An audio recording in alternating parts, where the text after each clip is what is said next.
I hope I learned something. I hope I learned something. I hope I learned something from the stormy seas, from the brightest days, from the darkest nights, from the sunny days.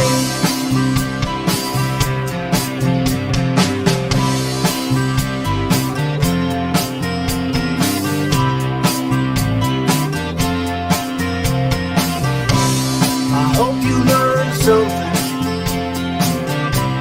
I hope you learned something. I hope you learned something from the stormy seas, from the brightest days, from the darkest nights, from the sunny days.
From the stormy seas,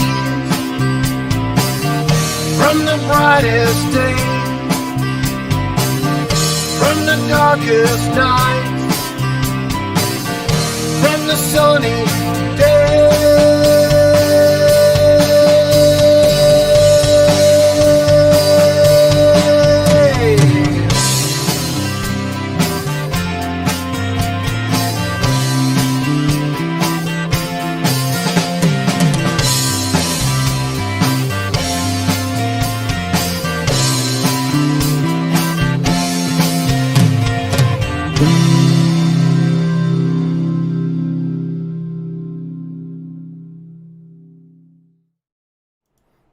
Howdy, howdy, howdy. Welcome to the daily All Hat No Cattle News Rodeo. I'm your host, Hat. Hello, YouTube, DLive, and Trovo, not necessarily in that order. Very nice to be with you here today. Kind of hanging on by the razor's edge right now. Hopefully the adrenaline will kick in and take the edge off. But for right now, I'm feeling kind of wobbly. I don't know why. I got a decent amount of sleep last night. But it was a great weekend, though. I got to tell you, killer weekend. The weather was decent. Although it cooled off really fast yesterday afternoon. I was hoping to go outside and get a cigar after I finished the afternoon gaming stream. More on that in a second. But right around 2:30 my time, that boom, wind came out of the northeast off the lake, and that was it. No more warm day. Had to shut the windows and put on some long sleeves actually. But I did have a great weekend gaming, though. I got to share it with a lot of people. For 3 weekends in a row now, I've been able to go not only in the morning up to lunchtime, but played after lunch for a few hours up until the evening. So that was really a lot of fun. I enjoyed it greatly. In fact, today it was all I could do to get out of the gaming mode and start putting the news rodeo together. I finally got Fallout 3 working on my Windows 10 machine, by the way. Turned out all I needed to do was update it to the latest patch and run Fallout FOSC. What's that called again? Fallout script extension. Yeah, Fallout script extension, and boom, works perfectly now. So Fallout 3 is all ready to go. But that's not going to be my next game. Next game is probably going to be one of the Far Cry series. But let's go ahead and get right into the show. Got a lot for you. Pretty full Law and Order block in the after show. But coming up here, I've got some international news and let's see, a surprise for the opening that I don't normally do, but that'll be coming up in a bit. First of all, let's get to our first Babylon Bee bookend. This is the one on the left from their world section. Quoting Ilhan Omar, anti-Semitism wouldn't be a problem if we just got rid of all the Jews. Dateline Minneapolis, Minnesota. Congresswoman Ilhan Omar proposed a radical solution to the nation's anti-Semitism problem, getting rid of all the Jews. The plan is already being embraced by leaders of Hamas, Al-Qaeda, Boko Haram, the government of Iran, and the Democrat Party. Quoting Omar, "It recently struck me that the common thread among all of these heinous instances of anti-Semitism is that they are directed towards Jews. If we can get rid of all the Jews, we can get rid of anti-Semitism once and for all." I do have to take issue with the Babylon Bee real quickly, though. They are misspelling anti-Semitism. There's a dash and the S is capitalized, so shame on you, Babylon Bee. Moving right along. Continuing the quote, Omar said her plan doesn't advocate for violence against people of Jewish descent. Instead, she said her plan would be to round up the remaining Jews and move them out of places like Israel and the United States so they will be free from the threat of anti-Semitic attacks. Quoting Omar again, "I figure we can just let them wander around the desert somewhere where nobody can bother them. As long as they're not in the Middle East, Europe, Africa, Asia, or the Americas, they should be fine. I hear Antarctica's nice this time of year." Close quote. Several other progressive members of Congress have started adapting Omar's plans to tackle other challenges. Nancy Pelosi has proposed getting rid of Republicans to prevent another attack on the Capitol building, and Bernie Sanders is advocating for getting rid of poor people in order to eliminate poverty. The Babylon Bee, everyone, getting it right yet again. And quickly, the markets, my personal conceit. A bit good here, a bit bad there. Depends on your point of view. First of all, the Dow Jones struggled today, barely rose, not quite 200 points, closing below the 34,400 mark yet again. The S&P 500 did well, almost up a full point. And the NASDAQ had a strong day, almost up a full 1.5 points, but still well below the 14,000 mark it saw not too long ago. Gold valiantly struggling to stay above the $1,880 an ounce mark. Crude oil surging ahead almost 4%, now just a tick under $66 per barrel of West Texas Intermediate sweet crude. And Bitcoin is staging a bit of a rally after one of the worst weekends it's seen since 2017, 2018. It is now hovering right around the 39,500 mark, a strong showing of almost 6,000 higher than its last mark. But for all you Bitcoin speculators out there, there was the bubble you were looking for, and let's see where things go from here. Okay, so this story just absolutely rocketed the Americas yesterday, and pretty much around the world. This is an archive from yesterday's Wall Street Journal, and there are some very specific details now about the Wuhan lab workers who got sick last year. You remember, pardon me, in 2019, this year's gone by so quickly. You remember that near the end of the Trump administration, we were told that intelligence had stated via a State Department release that several members of the Wuhan Institute of Virology had gotten sick and had displayed symptoms that were analogous to COVID and seasonal illness. Well, now we've got some very specific information about those three. It turns out, first of all, there were three of them. Now we know the number. And they all sought hospital care in November of 2019 because that's how quickly the disease had progressed. We don't know much more about them at the moment, but those are two very specific items we did not have before. And I'll get into Jen Psaki's reaction to Peter Ducey's asking her about this in just a moment. Let me scroll down here a little bit, though. I think I had something at the bottom I wanted to let's see here. Yeah, this regarding, though the first known case was December 8th, talking about the Wuhan virus, several analyses of the virus's rate of mutation concluded that it likely began spreading several weeks earlier. Now, of course, the WHO just came back in March and said that the lab leak hypothesis was, quote, extremely unlikely. We all know how insane that is. Again, folks, this channel and all of you on it have been out in front of this thing from the word go. As of March 2020, pardon me, I'm getting the years mixed up. March 2020, we were all on board that this was a lab leak. From the word go, we were on board it was a lab leak. And we've been proven more and more accurate every time information comes out. And so far, the U.S., European Union, and several other governments have also called for a more transparent investigation of the virus's origins without explicitly demanding a lab probe. They have called in particular for better access to data and samples from potential early COVID-19 cases. And of course, China has been slow rolling. Pardon me, that's not true. China has been stonewalling every effort to get actual information out of them. The WHO paste-up job from March was just nothing more than a dog and pony show. They didn't get any hard evidence from anywhere out of the Chinese government or the WIV or anything else. All they got were some generalized statements. And I think one of the WHO team said they didn't even get a PowerPoint presentation out of China. That's how informal the whole thing was. Of course, didn't stop Peter Daszak from saying that it was the most completely above board the Chinese have ever been, things like that. But anyway, let's move on to the White House reaction to this. This is from this morning. And once again, Peter Ducey from Fox News doing all the heavy lifting in the Brady briefing room. And Peter has a very simple question of Jen Psaki, which is, now that we keep finding out more and more and more about this virus, and less and less of it is coming from China, why isn't our fearless leader, the guy who knows Xi so well, the guy who's bragged about spending hours and hours with him, why isn't he pressing Xi for any more information on this? And here's the exchange with Jen Psaki, who, by the way, in case you don't remember, Jen Psaki is the, pardon me just a moment, arrogant, condescending, dismissive, mendacious, passive-aggressive, patronizing, self-righteous, smug, lying White House press secretary. That is our own Jen Psaki. And here is that exchange for you.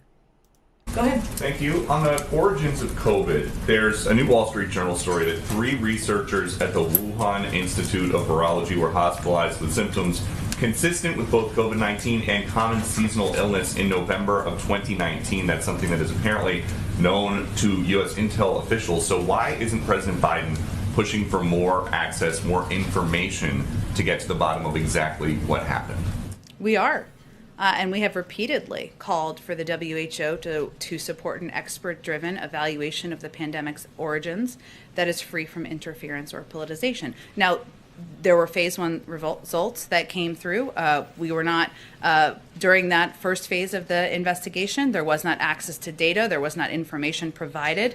And now we're hopeful that WHO can move into a more transparent, independent phase 2 investigation. But with 589,920 dead Americans, at what point does President Biden say, we don't want to wait for the WHO, we don't know what they're doing, this needs to be an American-led effort to get to the bottom of what happened?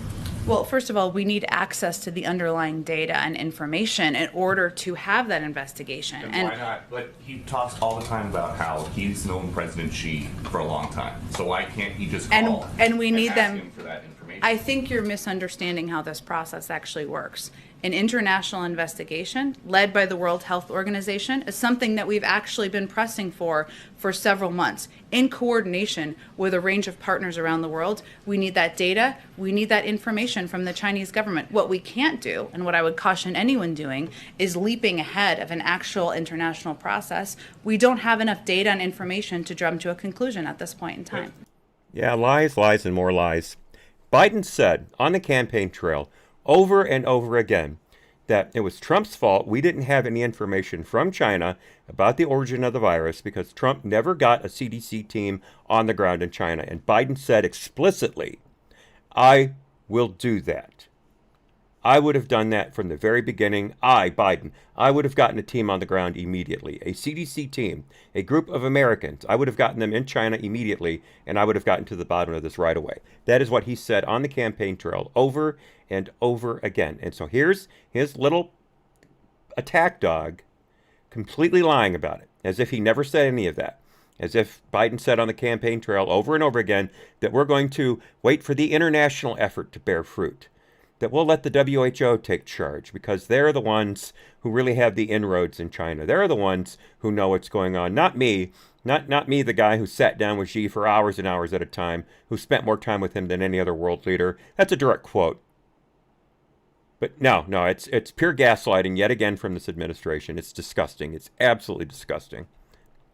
You guys know how rarely I play Psaki on this show anymore. So for me to bring her up now, that just goes to show you how completely furious I am at this quote-unquote answer. All right, moving right along. So a quick bit of election news. Nothing spectacular here, but something kind of fascinating. Back in November of last year, there was an election. You might remember that. And there was a race in New Hampshire, specifically Windham, New Hampshire. And there was a legislative election, and the Republicans won all 4 seats in that particular race. Now, there was a Democratic candidate whose name is Christy St. Laurent, and she requested a recount, which was granted because she had only lost by 24 votes. And that's perfectly within any margin of error that any of us would demand a recount for. Well, here's the thing. Not only did she not lose by 24 votes, she actually lost by 99 votes because it seems that the Republican candidates had actually gotten an extra 300 votes over what had been counted. It seems that there's some type of an error. And welcome, First Commandment, to the Trovo chat. Nice to have you, and thanks for joining the channel. But it seems that there's a bit of an error in the reading machines for this election. Machines, by the way, that were provided by who are they again? AccuVote. And that is when the people would mark the ballot, they would fold it, put it into the ballot box, and then the ballots would be taken out, spread out, and then placed through a reader. But it turns out that fold line quite often was going right through the mark box for St. Laurent. And that fold line was giving her that vote. Now, if the person had already voted for the other 4 candidates, then that 5th vote would be counted as an overvote, and that would take all those other 4 votes away, and it would just count the vote for St. Laurent. So she was gaining votes left and right by this counting error. Now, they did the tapes. They matched up their auditing tapes to their read tapes, and they found the discrepancy, but it did take them all the way till now to do it. So this is interesting. This is interesting. Let me quote someone from Windham, New Hampshire auditors. It says here, "We have now experimental confirmation that if the contest is undervoted, a fold through a vote can create a vote. None of the 65 ballots was marked for St. Laurent, but the machines interpreted 25 of the folds as votes for her. Later, it was clarified that it was 75 votes, not 65 votes. So there is a thing in New Hampshire regarding ballot folds, almost creating a win for someone who actually lost by quite a few votes. And we're talking small town elections like this. Obviously, 100 votes is a massive swing. So it's quite fascinating, quite fascinating. Live to discover, says First Commandment. I like that. Yes, hashtag live to discover. Thank you. I'll keep that in mind. If you have a link to that, please feel free to put it in the Trovo chat. I'd love to follow it. Moving right along, Morgan Wallen. I don't follow country music anymore. I was big into country back when there was such a thing as country and western. And I remember the country music craze quite significantly back in the 70s. Guy who ran the theater that I was a projectionist at, he started a country and western bar right around the corner from where we were. I think he called it the Hub and Spoke. Nice, had a nice country theme to it, good place, but he's a complete crook. He ran it into the ground. He stole money continuously, including from the theater. I'd watch him steal money left and right. Pretty hilarious. But be that as it may, country western swept the country, the movie. John Travolta, Urban Cowboy. There we go. Urban Cowboy came out. Gillies, Fort Worth, Texas. I've been there, but I hadn't followed country for quite a long time. So when this thing came out about Morgan Wallen earlier, I just basically said who. And for those of you who aren't familiar, Morgan Wallen, Morgan Wallen, big country star. But a few months ago, he was recorded by a neighbor yelling quite loudly and quite drunkenly at some friends. They had been together drinking pretty much all day. In fact, as Wallen puts it, it was the hour 72 of a bender late at night in Nashville. And Waller shouted out a couple disgusting words. One was the P word, rhymes with hussy. And then the other was the N word. And he referred to one of the guys in his group by that. None of them are black. But that using that word is enough to get you kicked off of every thing in the world, and that's what happened to Morgan Wallen. His agency dropped him. He was pulled off Sirius XM, and another online music Pandora pulled him, and his concerts were canceled. Those that were still up, considering the virus was still going around, but he came out with a major apology, of course, as you're wont to do. And last night, though, was the Billboard Music Awards. Now, you may know Billboard Music Awards aren't based on necessarily votes by the Academy, if you will. They're based on sales, on chart sales. And Morgan Wallen absolutely ran away with a number of awards last night. Now, he was banned from receiving any individual awards. But anything that he did that was considered a collaboration was allowed on, and he almost swept them. So he made a mistake. He made a big mistake, and especially made the mistake of being so loud that he got a neighbor out on their porch with their phone recording what was going on. But he has owned up to it, and this goes to show that there is a way back from cancel culture, folks. There is a way back. So now, moving from what was not a racial incident at all to yet another racial hoax.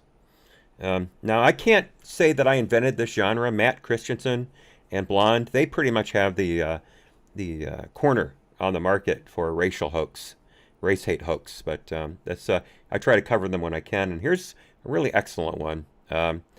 This is from the College Fix. An excellent site. You need to check it whenever you can. collegefix.com. thecollegefix.com. And there was an incident last year at White Bear Lake High School in Minnesota. And there was a message group.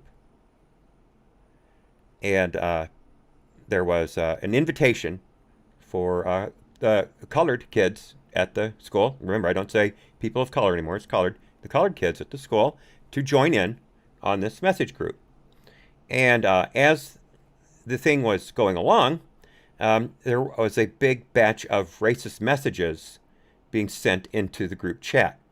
One saying "die N-word" directed at a group of black girls on the chat, and the school went nuts. The students walked out in protest of this, racial hate crime. One of the students was accused of creating the account that sent the messages, although they didn't go so far as to blame her specifically for the messages. But she had a target on her back from the word go, because this young woman was the person who started the Turning Point USA chapter at that high school. So, conservative in Minnesota, targets on your back. and they went after her. She wound up having to leave the school, go to an entirely different school district because of the hate and vitriol that was thrown at her. And it turns out, not only did she not do it, but looks like it was a black girl who did it. They've identified the account, and she has not been identified, but quoting the girl in her conversation with police, she could not tell her friends that she created the account but did not send the messages because, quote, they're not stupid. Now, as you might not be surprised to know, there will be no charges filed by the local PD, not even for lying to police. Even though last I heard, that's a crime. According to one of the law enforcement people with White Bear Lake, that if they took everyone who lied to police to court, the police would be in court all day. But I thought that was the whole point of it. But then again, that's just me. Having been arrested once, I know the difference. But that's another story entirely. But they were able to determine, after looking into this, that the messages were sent from her home IP address. So unless someone was using her account in her home when she wasn't there, she had to have at least have known who was sending the messages. And according to further reading in this article, it is possible that there was another student with her helping send the messages, but the girl in question does not want to snitch, quote unquote. But yes, a girl did have her life ruined over this, and she was. I'm not going to say the name of the girl whose life was ruined. It's not fair to her. She's turned her life around, but she was accused of creating this account and possibly sending these messages by someone named Precious Bohen, Boahen, Precious Bowen. And she's the one who accused the white conservative student of creating that account. So now there's no way to get a hold of her. She's turned off Facebook page messaging, and the fix couldn't locate an Instagram or Twitter account for her. And of course the high school is covering everything up as best they can. But that happened. Another race hoax. Moving right along. So we go into further racial disharmony, this time courtesy of the Federal Equal Employment Opportunity Commission, or the EEOC for short. Remember, the EEOC has been a football in politics for quite some time, pretty much ever since it was created, and it's there to handle civil rights claims, specifically regarding employment. If you feel you've been discriminated against in violation of federal employment law, you go to the EEOC, and they handle it, and they run it up from there. And you may remember that the newest commissioner is named Janet Dillon. And Janet Dillon doesn't have a real strong history of even-handedness when it comes to race relations, let's put it that way. So they were going to have a testimony last month in front of the commission on the civil rights implications from the pandemic. You know, we've heard a lot about the black and brown communities being more heavily affected by the virus because of what is termed medical insufficiencies, not enough doctors, not enough treatments, things like that. Somewhat obviating the fact that these communities tend to have higher incidence of comorbidities due to bad diets and bad genetics, and that makes them more prone to worse outcomes from the COVID, where there were a number of municipalities who set up equity-based vaccination systems to try to get the vaccine more into the arms of those in the disadvantaged communities, more so than the more at-risk communities. And that fell flat on its face in New York City, for instance, and in Chicago initially, too. Although, I'm sorry, I take that back. New York City did not do that. I'm sorry. I got into that with Michael North last week. That was my mistake. And when I got into it, I mean, he corrected me. I don't mean I had an argument with him. My bad there. I got ahead of myself. Anyway, so there was going to be this hearing in front of the commission. And one of the people who was set to testify was Devin Westhill. Now, or Devin, pardon me. Devin Westhill. He's now at the Center for Equal Opportunity. It's a conservative think tank. He's the president and general counsel there. Now, he used to be a big federal government civil rights attorney. And he's, after the last administration, he moved on to the CEO. And he was going to testify in front of Janet Dillon regarding what he saw as a lot of discrimination based on the equitable COVID response, as opposed to the other way around. And as is always the case, whenever you're going to testify in front of these commissions, you provide written testimony before you give your oral testimony. That way, they have an idea what you're going to do. The members of the commission have a chance to mark up your remarks, ask you questions in a direct manner, as opposed to trying to do them on the fly from your spoken testimony. And he was disinvited from the meeting just days before it was supposed to happen. The hearing, I should say, just days before it was supposed to happen. He heard from the commissioner Dillon that he did not have an opportunity to testify anymore, that he was gone.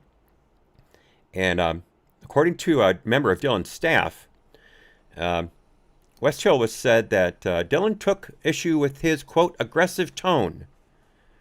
That's a quote. And also, quote, name-checking of specific companies and his criticism of hiring practices. And again, Westhill at one time was the top civil rights official at the Department of Agriculture. Top civil rights official at the DAG. So let me quote from part of Westhill's remarks here.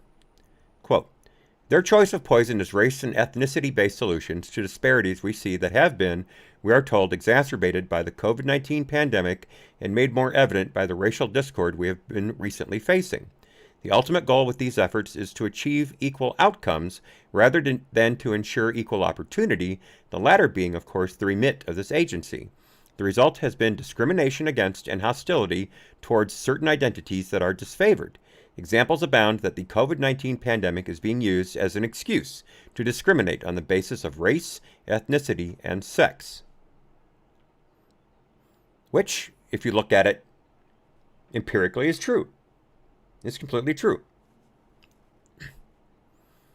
But Dillon did not want to hear that, and did not want anyone who could be following the hearing to hear that.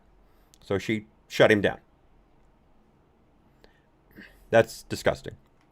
Now, in case you think this is all that's going on at the EEOC, Sharon Gustafson was the Trump EEOC General Counsel, and back in March, she was told by 46 Asterisk that she had to resign.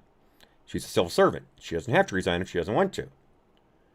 And they fired her, which is pretty hard to do if you're a high-ranking civil servant. In fact, there's a suit going on right now between Gustafson and the administration regarding that firing. And then just in case you thought the EEOC was done there, less than 2 weeks after the firing, the commission set out an agency-wide email that included a quote from notoriously anti-Semitic author Alice Walker. And of course, the EEOC has not responded for comment at any particular point in time. This, of course, an article, by the way, from the Daily Wire by Mareed McArdle. So yeah, that's going on. All right. I don't normally do this in the middle of the opening, but it's treasure chest time, folks.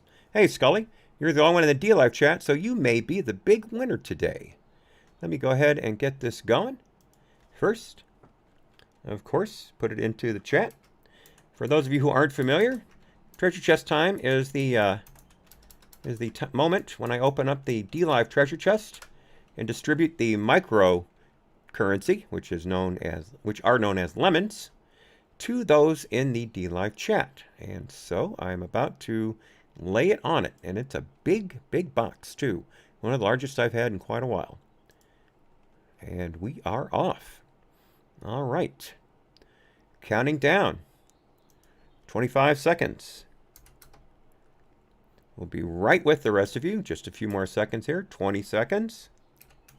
Counting down. 15 seconds. Almost there. Click away, DLive. Click away. 10 seconds. Coming up on the end of it all. And 5, 4, 3, 2, 1, 0. And Scully walks away with the entire package. Congratulations, Scully. You are the biggest of the big winners. Nicely done, sir. Nicely done. Welcome. Welcome to my good friend from Arizona. All right. Moving right along.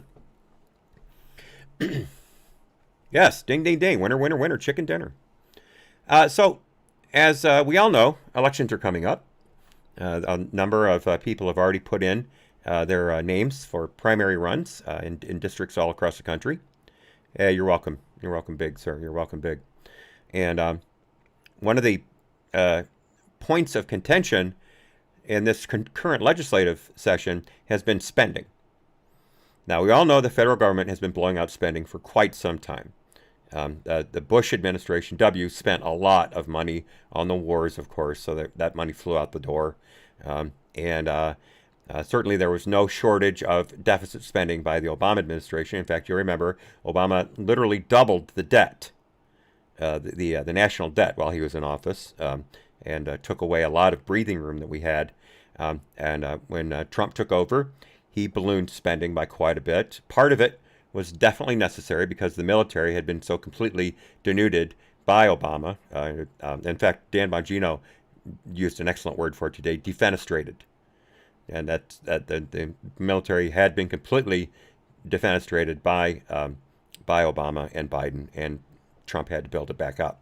So a lot of money went into that. But there was some other spending from Trump that maybe was not so necessary, and that ballooned the deficit up as well. But the Republicans are trying to get back to a balanced budget. In fact, the Republican Study Caucus out of the House just proposed a balanced budget last week that I think would get rid of the federal debt within, I think, 10 years, 15 years. It would include massive deregulation, massive cuts in spending, such as Social Security, welfare, things like that, massive cutbacks in entitlements. And who knows? Who knows? It could work. It could work. Stranger things have happened. But the thing is, though, does anyone else want to go along with that? It is the will of the voters to rein in spending, or do they want to go the Biden route, which is to throw money after money after money and just watch inflation spiral out of control and watch it get to the point where no one can afford a house anymore? By the way, housing prices have actually exploded. You can't even build a new house right now because there's no lumber. And even if you had the lumber, you couldn't find anyone to build it because there's a labor shortage in the building trades. So if you've got a house that you want to put on the market, good for you. But you better have something lined up to move into. Otherwise, you're going to be living out of a Motel 6 for quite a while. But anyway, is the will of the people behind smaller government and less spending? And it turns out, according to a recent Rasmussen poll, yes, that is the case.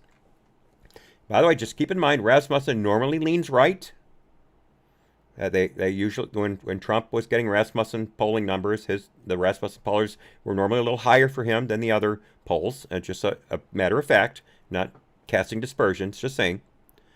But Rasmussen interviewed 1,000 U.S. likely voters last Friday, and quoting and they asked whether they would favor, quote, a more active government with more services and higher taxes, or a smaller government with fewer services and lower taxes.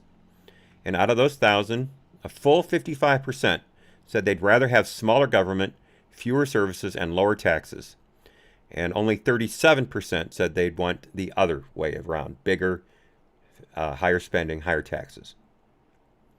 Now, as you might expect, there were some pretty sharp divides among partisan lines.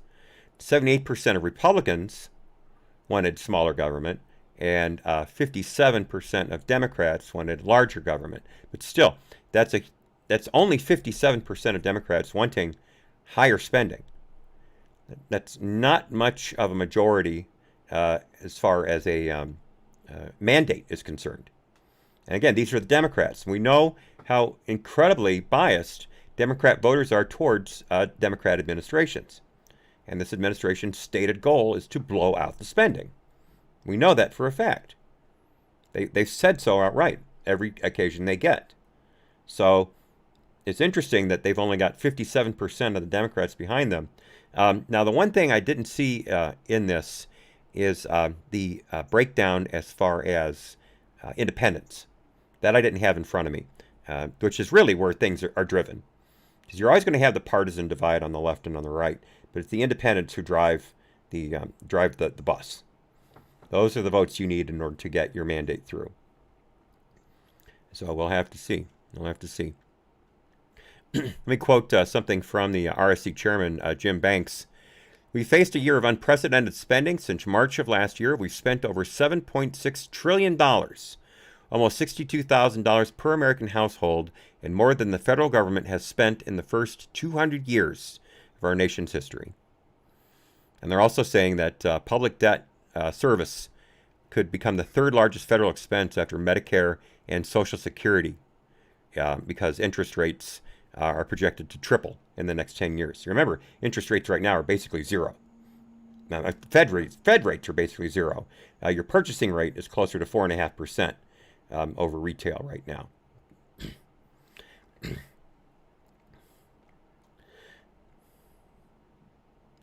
But so here's what I wanted. The RSC's alternative budget proposal would eliminate the deficit within 5 years. Pardon me, I got that wrong. Within 5 years, by making over $10 trillion in cuts to mandatory spending programs and over $3.4 trillion in reductions to discretionary non-defense outlays, with the spending cuts coming over 10 years. The budget proposal also includes over 30 specific deregulatory legislative proposals, as it seeks to reinstate former President Trump's successful deregulatory agenda and opposes Joe Biden's efforts to undo it. And that's a quote. So we're still waiting for Biden's proposed budget. He let out an outline back in April, and it called for a 16% domestic spending boost. So we'll have to see how this goes. But competing factions right now. And as you know, time's running out on the infrastructure bill, because Biden wanted that done before summer. And tick, tick, tick, tick, tick. The sands in the hourglass are quickly draining down to the bottom. I know that the White House came out last week and said they were willing to trim a couple $100 billion off of the infrastructure package, bringing it down, I think, about $700 billion, including taking off student loan debt relief. Which, of course, enraged the far left quite significantly. But I haven't heard any Republican comeback on that proposal just yet. So we'll have to see. I think I also heard earlier today that the administration may have made a separate proposal just for physical infrastructure, roads, bridges, tunnels, and airports. That would be completely outside of the rest of the package, but I didn't get a confirmation on that, so I can't say that for certain at this point in time. Okay, so as some of you know, I live right outside of Chicago. In fact, directly between Chicago and Milwaukee in Kenosha, Wisconsin. Yes, that Kenosha, Wisconsin. Although my heart is in Texas, always has been, always will be. So it's really easy for me to keep up on the Chicago news.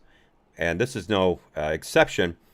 You may not know, but just recently was Mayor Lori Lightfoot's second year anniversary in office. And hashtag Twitter was resoundingly behind her removal with the hashtag 2 years too many. Now, here's the thing, though. It's not the quote-unquote conservative side of Chicago that's ticked off at Lightfoot, because there really isn't much of a conservative side of Chicago. It's a very liberal, very Democrat city, has been for decades and decades and decades, as long as I can remember. And I was born in 19-something. I almost gave my birth year away, but I was born, let's just say, during the Eisenhower administration. So I remember a few bits about the early Democrat days of Mayor Richard J. Daley, in Chicago. And I certainly remember the Democrat convention riots in Grant Park and Michigan Park. But anyway, it's the left who's coming after Lori Lightfoot, who, by the way, is the first black female mayor of Chicago. There was a female mayor before. That was oh shoot, what was her name again? Let's see, Jane Byrne. Jane Byrne, first female mayor of Chicago, and the last one until Lori Lightfoot. Lori Lightfoot is, however, also not only female and black, but lesbian. In fact, the election for Chicago mayor was between two lesbians for the first time ever as well. Lori won, and she has been falling down on the job ever since, according to everybody. There was a huge protest in her neighborhood over the weekend, a couple 300 people, and they were carrying signs grading her. They're like report cards. The Chicago's Teachers Union gave her an F because, remember, Lori actually was forcing the CTU to go back and teach. And they're saying that she hasn't done enough to rein in police spending, even though the shootings have gone up in Chicago by over 30%. And I've got a story in the Law and Order block about the number of shootings and killings just in Chicago alone this past weekend, not to mention other cities. I'll cover that as well, but again, that's in the after show. So be here on DLive or Trovo for that. But it is just, she has no solid footing in Chicago right now. The far left is, oh, Black Lives Matter too. I almost forgot. Black Lives Matter is against her too, even though basically no looters or rioters has seen the inside of a jail cell since last year. Not one. But interestingly enough, they are absolutely ripping mad at her. And they're saying that she has, quote, failed Chicago. So not a happy day for Lori. Not a happy day for Lori. I will give this gentleman credit, though. I don't know if you can see in the middle there. He's wearing a Chicago Cubs cloth face mask. If I was still rooting for Major League Sports, I would be rooting for the Cubs. But that ship has sailed long ago. All right, into some international news. I'm very sorry to have to bring up Belarus. I've been studiously avoiding it for a long time, but things have really gotten out of control. Belarus, you may know, had an election last year, and the Belarusian strongman retained power, even though he was incredibly unpopular, and the election was called rigged, and violent uprusts happened. Uprusts, is that a word? Violent outpourings in the streets occurred. There were mass arrests. People were getting shot as they were protesting. Heads were being cracked. It was a real significantly big breakdown in their law and order. But the strongman has been under siege basically for quite some time. And one of the people who's come out against him dirty voting machine, says Skullcram. One of the people who's been out most vocal against him is a gentleman named Roman Protasevich. Yes. He is a journalist. And he's, by the way, co-founder of the Telegram messaging app's Nexta channel. And Roman was on a Ryanair jet from Greece to Vilnius. And as the jet was flying through Belarus airspace, a Belarus fighter jet, I didn't even know Belarus had an air force, but it turns out they do. A Belarus fighter jet intercepted the airliner. And if you're an airline pilot, there are certain things you learn how to do. And one of them is you follow the military jets. When they tell you to do something, you do it. So a military jet will pull alongside of you, and sometimes they'll light their afterburner or something to make a big noise to get you to look, just in case, or they'll drift in front of you slightly, flying in formation, but try to get your attention. And then they will wag their wings, and you wag your wings back, and if you then monitor the local military channel, there's airline pilots usually monitor the emergency military channels for backup, but they'll try to broadcast to you. If not over that, they'll relay through their radio to air traffic control, and they'll relay to you, because very often military jets don't have the same broad transmitting hardware and that commercial jets do. Military jets tend to use UHF frequencies, whereas commercial jets use VHF frequencies. Not very often do you have both in the same cockpit, in both cockpits. So the military jet gets your attention, breaks its wings into a turn, and you follow the jet, and then you go in, and it leads you to an airport. Worst case scenario, it leads you visually to the airport, and you land. And then you do whatever the guys on the ground tell you to do. So this military jet interrupted this Ryanair aircraft. And remember, it was not going to Belarus. It was flying through Belarusian airspace. It was intercepted, forced to land, and that journalist was yanked off the aircraft and has been arrested. And according to Belarusian authorities, he's looking at up to 15 years in prison on treason charges, things like this. Of course, most likely completely made up. He is a thorn in the side of the strongman. But we don't know much else that's going on right now. The strongman's name, by the way, is Lukashenko. And right now, pretty much everybody is jumping up and down, pulling a nose hair, and making themselves cry in response to this. Real air piracy is what it is. It's completely an act of piracy. I mean, Ireland is ticked because Ryanair is a budget airline out of Ireland. The EU is absolutely livid. America has come out against it. It's just everyone has put their foot in this hornet's nest. But unless you've got a way to unseat Lukashenko, I don't know what hope we have of getting this guy out of jail. This could be the straw that breaks the camel's back, and there could be mass civil unrest in Belarus now. This could have been the last straw that was holding people back. I pray it isn't, but something's going to break, and this is a real act of air piracy, as I said. And a number of countries are talking about no longer letting their aircraft fly through Belarus airspace because of this, circumventing it, because otherwise, if a Belarus air jet tried to intercept them, it would have to cross an international boundary, and that would be a violation of military law, and it could be subjected to shoot down by the other country. So they don't want to give Belarus another chance to pull something like this. But the cat's out of the bag. So this is not good news at all for anybody. So continuing with the international theme, I've got one last story with Japan, picking up some interesting military hardware in a little bit. But first, I've got a clip here from ABC News. As you can see, it's pretty heavily downvoted, as it should be. This is George Stephanopoulos interviewing Secretary of State Anthony Blinken.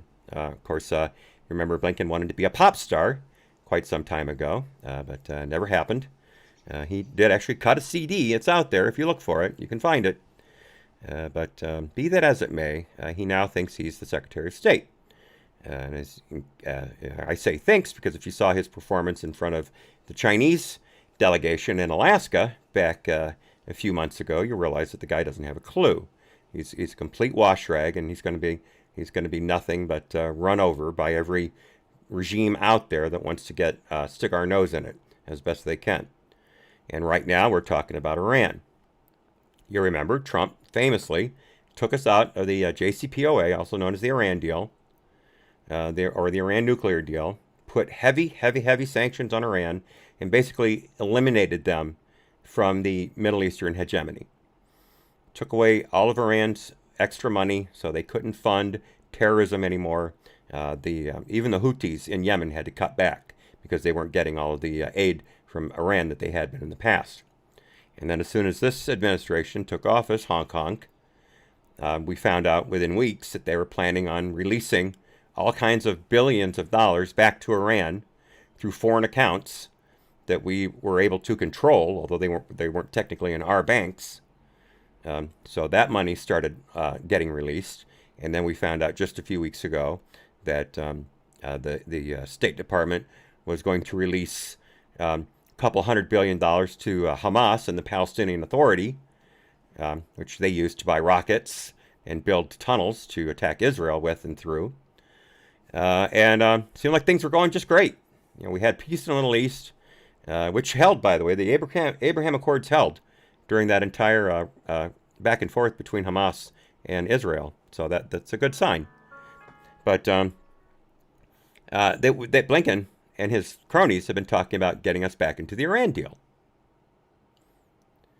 And their thinking is we have to get Iran away from the nuclear table, that one of the phrases they've used. But we have to entice them to do that. And one of the ways they're talking about enticing them is to take away the sanctions that have been working. So George Stephanopoulos asks a pretty simple question here. The Iranians use this money to fund terrorism, and we know that they fund terrorism throughout the Middle East. So what's your plan here? What's going to work here? And here, listen to this response. Funding of Hamas. Do you believe that Iran is funding Hamas? And if they are, should the sanctions stay in place?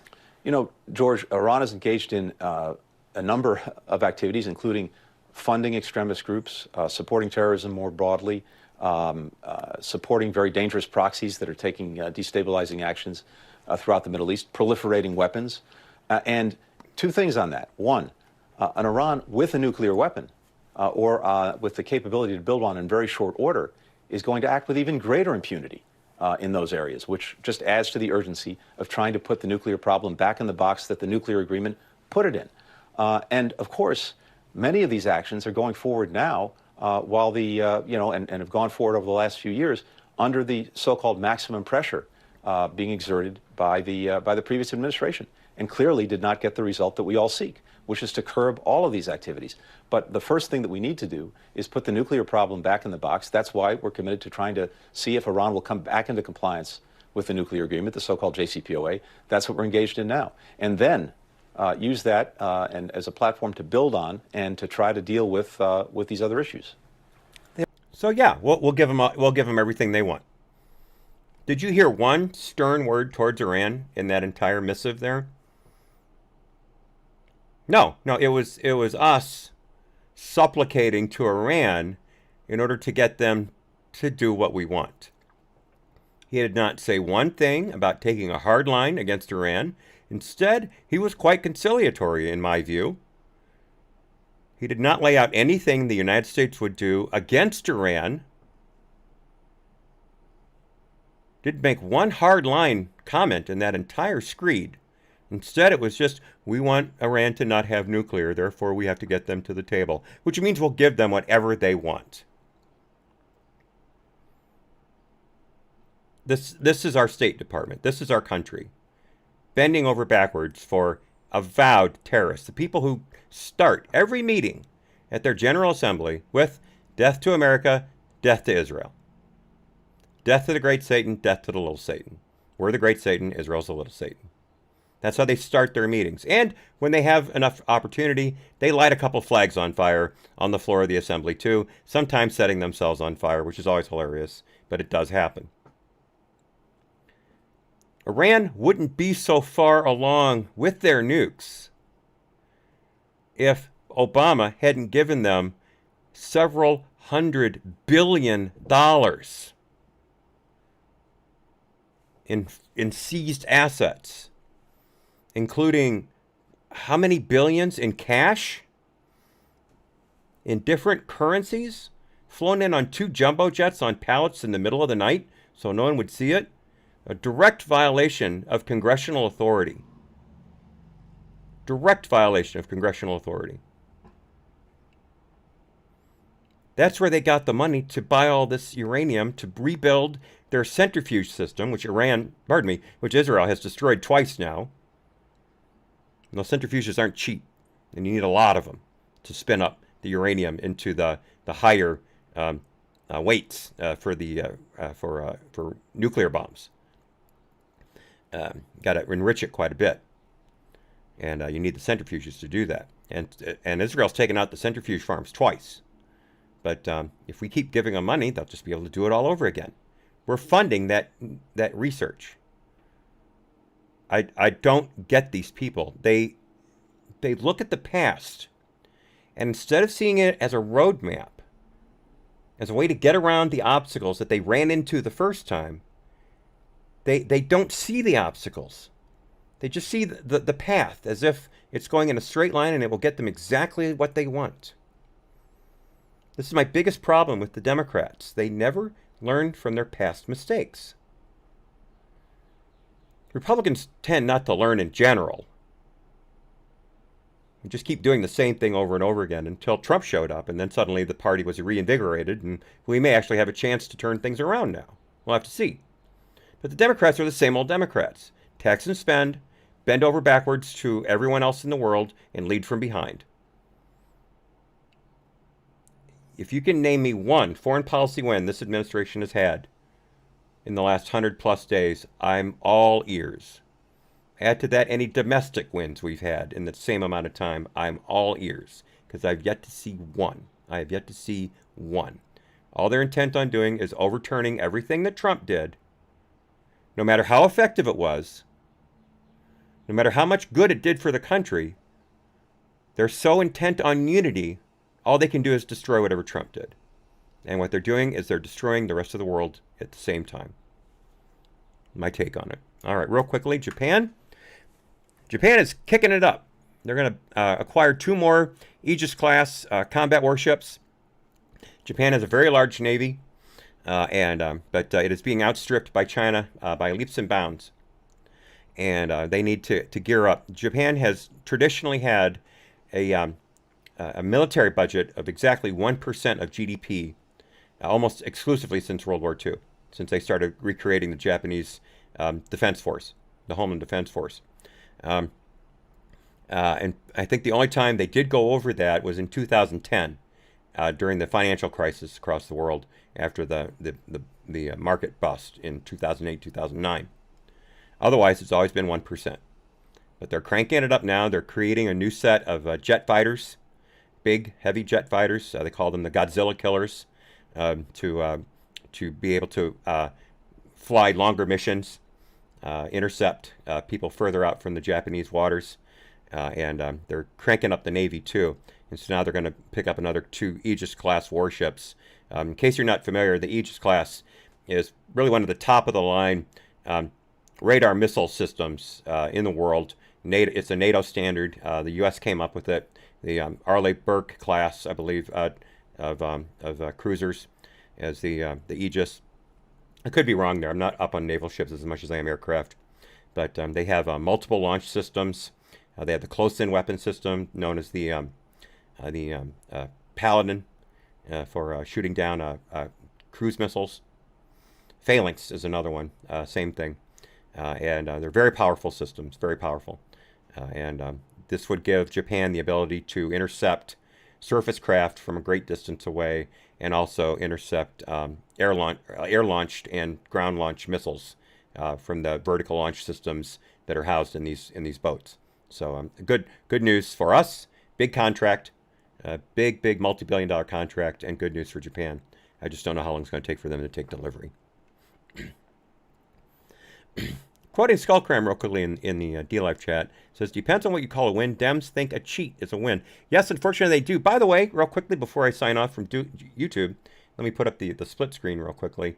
I saw an interview yesterday between Ben Shapiro and David Horowitz. You may know David Horowitz. He was huge on the far left for quite some time. His parents were communists. He was a communist. He was the editor-in-chief of oh shoot, I forget the name of the paper now. Oh darn it! It was the major left publication in the country. The Report, I think it was, but he converted to conservatism after what happened to South Vietnam, after we signed the quote-unquote peace deal with North Vietnam, and they took over and killed 2.5 million South Vietnamese within a couple of years. Boom, wiped them out. And he saw that the left that had supported getting out of the war didn't say a peep about all the communists killing all these people, and he realized that the left had no morals and that he had to step away. And so he became an arch-conservative, and has been a real big voice in the movement. But unfortunately, he hasn't been listened to very often. I mean, he was the one banging the drum about academia decades ago, and the Republican Party just sat there and watched. That's why I said earlier about the Republicans not learning. They just kind of sit there and do. But it's a great interview with Ben Shapiro. I highly recommend you listen to it because he does bring up how the Dems think that they have the moral high ground. Therefore, they can do whatever they want because the end justifies the means. Since their cause is just, no matter what they do, they come out ahead because they're doing it for the right reasons. That's a direct quote almost from Horowitz. All right, YouTube, I'm going to leave it for there today. Thank you so much for being here as always. Great to have you. I will be back tomorrow at 4 p.m. Eastern for another hour on YouTube. Of course, the 2-hour show is fully available on Trovo and DLive. Links are in the chat there. I also have the apps for your iPad or Android phone. Excellent. I like Trovo in a lot of ways, but DLive's still my favorite. But no offense against Trovo there. First Commandment, no offense at all. But and of course my morning game streams. I'll be up again bright and early tomorrow at 8 a.m. Eastern to start The Witcher 3 again. We should be getting ready to start the big battle at Kaer Mohren against the Wild Hunt. Although first I have to find Ciri on the Isle of Miss. And that's going to take a little while. I may or not be able to fight the Wild Hunt tomorrow, but we will be getting there. And real quickly, Wednesday, I have a doctor's appointment early in the morning, but I should be able to play up until about 10 Eastern, and then I'll have to step away. I've got an appointment that I missed earlier last week that I have to make up. But that's the schedule for now. So YouTube, thank you for being here yet again, and I'll see you soon. Bye-bye.